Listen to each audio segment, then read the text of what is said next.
We were driving through a number of checkpoints, and on the last checkpoint before our hotel in Slavyansk, some armed men who had my picture recognized me and pulled me and some of my colleagues out of the car, and that's how my detention began. We were taken to the SBU Security Services building that's been taken over by pro-Russia gunmen now, and I was separated from my other colleagues and taken down into the basement blindfolded. I had my hands tied behind my back, and I was thrown on the floor and beaten up and then held there for the next 3 days. Did these men who took you say who they were? Some of them were very clearly locals from Slavyansk, my sort of caretakers, the people who brought me food.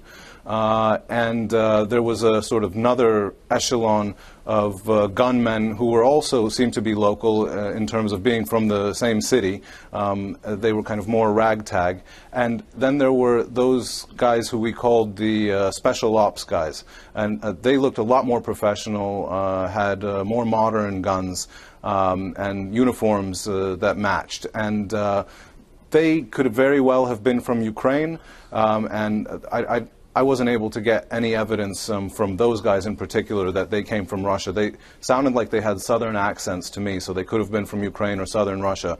But I think that there are a lot of local Ukrainians involved in this pro-Russia uprising. But, you know, as I showed in that other video, there are definitely Russian citizens down there as well. Why did they release you? It's hard for me to say, but I think maybe the self-declared mayor of Slavyansk, who I think is the person calling the shots and who ordered my release, was eventually tired of all of the pressure that he was getting from journalists asking after me.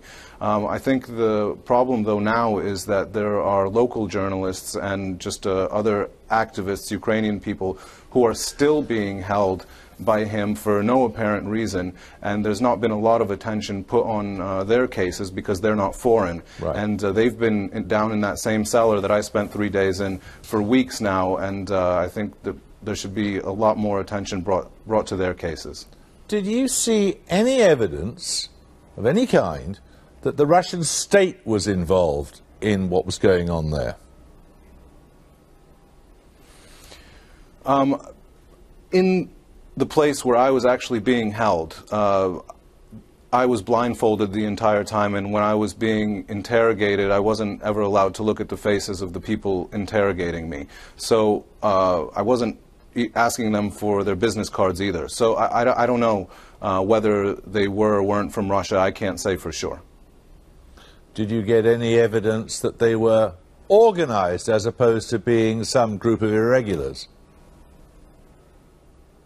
They were a group of irregulars who were organized, in my view. I think they communicate with the other pro-Russia cities that have been, well, the pro-Russia forces that have taken over administration buildings and in other parts of Ukraine.